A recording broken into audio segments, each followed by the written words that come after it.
Hello दोस्तों, आप सभी का आपके अपने चैनल हाईलाइट द अनसीन पर स्वागत है। आज हम लोग बिहार के प्रसिद्ध धार्मिक स्थलों में से एक तख्त श्री हरमंदिर साहिब से जुड़ा स्थल का जिक्र करेंगे। श्री गुरु तेग बहादुर श्री जी महाराज के आगमन पर चर्चा करेंगे। जो स्थान पिता और पुत्र की पहली मुलाकात का गवाह बना, वह स्थान तख्त श्री हरमंदिर साहिब से लगभग 1.5 किलोमीटर पर स्थित है। चले गुरु बाग की ओर।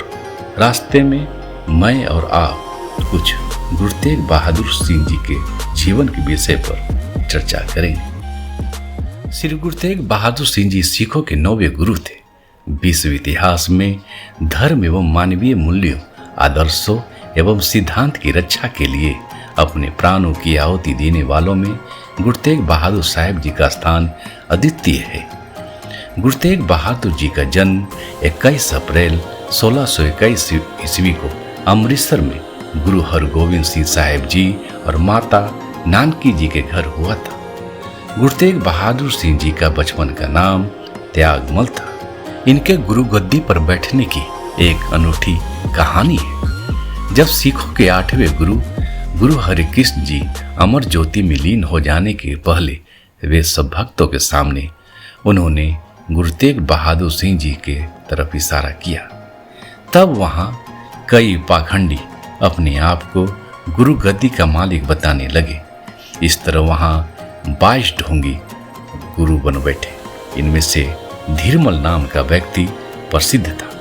करीब 1 साल बाद मक्खन सालुवाना, जो गुरु से प्रेम करने वाला एक व्यापारी था, एक दिन उनका सामान से भरा हुआ जहाज समुद्र के बीच में आंधी और तूफान के चपेट में आ गया। यह सब देख मक्खन साजी ने प्रार्थना की कि अगर उनका जहाज किनारे तक पहुंच जाएगा तो वह गुरु नानक देव जी की गद्दी पर विराजमान सतगुरु के पास 500 सोने की मोहरें भेंट स्वरूप चढ़ाएंगे। ये प्रार्थना के पश्चात सतगुरु की कृपा से जहाज ठीक ठाक समुद्र के किनारे पर पहुंच गया। कुछ समय पश्चात किए गए वादे के अनुसार मक्खन साजी मोहरे भेंट करने पंजाब चले आए। भक्तों के बताने पर वे बकाला साहिब पहुंचे, परंतु वहां 22 गुरुओं को बैठे देखकर असमंजस में पड़ गए। फिर उन्होंने सोचा कि गुरु तो अंतर्यामी है, अपने आप बता देंगे। तब उन्होंने हर एक गुरु के पास 2-2 सोने की मोहरें रखकर शीश झुकाया, क्योंकि वहां बहुत सारे गुरु बन बैठे थे। सोने की मोहरें पाकर सब ढोंगी खुश हो गए। तब मक्खन साजी ने माता गुजरी से प्रार्थना की और अपनी आप बीती बात बताई। तब माता गुजरी ने गुरु जी से मिलने की इजाजत दी। उसी तरह पहले अपनाए गए ढंग के अनुसार यहाँ भी मक्खन साजी ने 2 सोने की मोहरें गुरुदेव को भेंट की, जिसे देखकर श्री गुरु तेग बहादुर सिंह जी ने कहा, गुरु की अमानत दे दी जाए। ये 2 ही मोहरें क्यों, बाकी अमानत कहाँ है? यह सुन मक्खन साजी ने सभी 500 मोहरें भेंट कर कोठे पर गए और ऊंची ऊंची आवाज में बोलने लगे, गुरु लादो रे, जिसका अर्थ है सच्चा गुरु मिल गया, सच्चा गुरु मिल गया। इस तरह सभी लोगों को पता चल गया कि गुरु तेग बहादुर सिंह जी ही 9वें गुरु हैं और आप 44 साल की उम्र में गुरु गद्दी पर आसीन हुए। अब हम लोग गुरु के बाग के प्रांगण में आ पहुंचे हैं। पटना के 2 नवाब भाइयों का यह बगीचा था, जिनका नाम रहीम बख्श और करीम बख्श था। श्री गुरु गोविंद सिंह जी के पिता श्री गुरु तेग बहादुर सिंह जी अपने असम और बंगाल दौरे से लौट रहे थे, तो रास्ते में एक बगीचा देखकर रुके और इसी बगीचे में अपना पड़ाव डाल दिया। गुरु तेग बहादुर सिंह जी के अनुयायियों के अनुसार यह बगीचा करीब 12 वर्षों से ज्यादा से वीरान और सूखा पड़ा था। जैसे ही गुरु तेग बहादुर जी के पवित्र चरण इस धरती पर पड़े, सारा बगीचा हरियाली में बदल गया और चारों तरफ पेड़ पौधे लहलहाने लगे, जैसे यहाँ सूखा नाम की चीज ना हो। इस बगीचे में नवाब भाइयों का माली काम किया करता था। जब माली ने यह चमत्कार देखा तो आश्चर्य से देखता रह गया। यह सब देख तुरंत माली ने यह सूचना नवाब रहीम बख्श और करीम बख्श के पास पहुंचाई। तब इस बात को सुनकर नवाब भाइयों ने सुबह सुबह अपने सेवकों के साथ दौड़े चले आए। गुरु तेग बहादुर जी के शिष्यों ने आकर गुरु जी से कहा, गुरुदेव, आपसे मिलने यहाँ के नवाब जिनका बगीचा है आपसे मिलने के लिए आतुर है। गुरुदेव ने अपने शिष्यों से कहा, ठीक है, उन्हें अंदर बुला लाओ। तब नवाब गुरुदेव के पास जाकर उनके चरणों पर आकर गिर पड़ा। गुरु महाराज ने नवाब को उठाते हुए पूछा, आप अकेले आए हो, आपकी पत्नी नहीं आई? तब नवाब साहब बड़ी भारी मन से गुरु महाराज जी से कहा, महाराज, वह चल फिर नहीं सकती क्योंकि उसे छूत की बीमारी लगी हुई है। गुरु महाराज जो अंतर्यामी वे सब जानते थे। तब गुरु महाराज जी ने नवाब से कहा, जाइए और आप अपनी धर्म पत्नी को ले आए।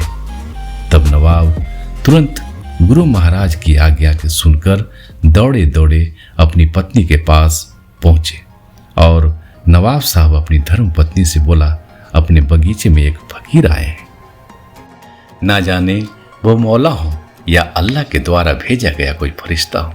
आप भी चलिए, हो सकता है कि आपकी बीमारी ठीक हो जाए, क्योंकि गुरुदेव ने आपको बुला लाने के लिए हमें भेजे हैं।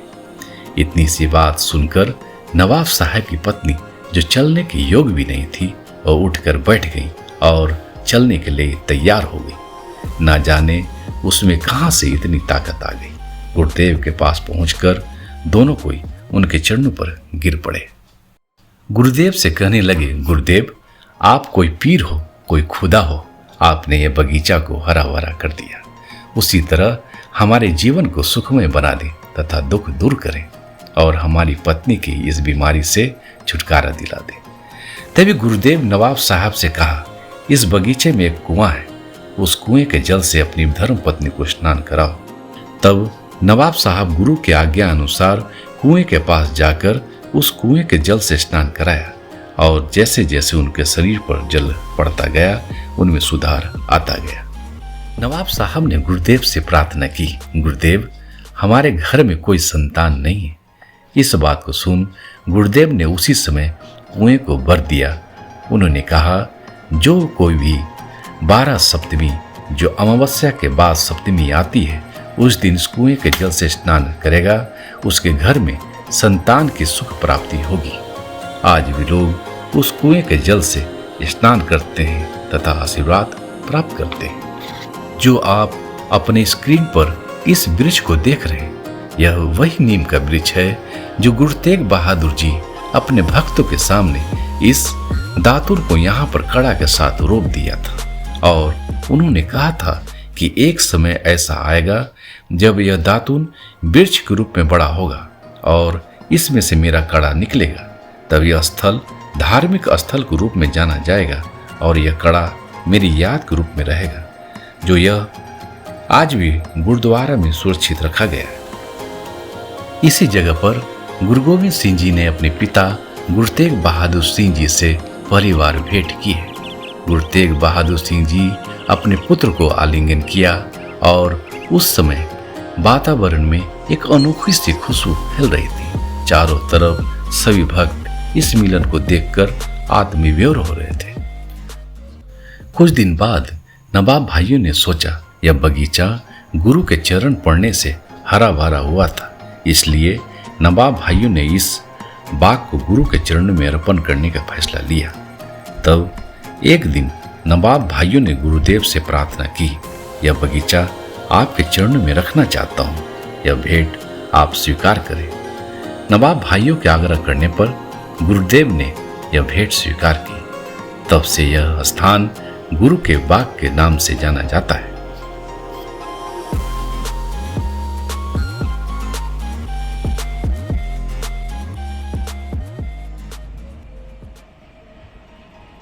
एक गुरु तेग बहादुर जी महाराज ये निशान साहब है, सिख धर्म की झंडा है, जिसको अपने सिख धर्म की निशानी, सभी धर्मों की अपनी अपनी निशानी होती है।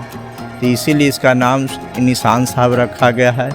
इसी निशान साहब के पास पहले गुरु तेग बहादुर जी महाराज इमली का पेड़ था। उसी इमली के पेड़ के नीचे गुरु तेग बहादुर जी महाराज बैठ कर करके करीम बख्श नवाब को दर्शन दिए थे। वो इसी जगह पर ये निशान साहब है, जिसको निशान साहब कहते हैं।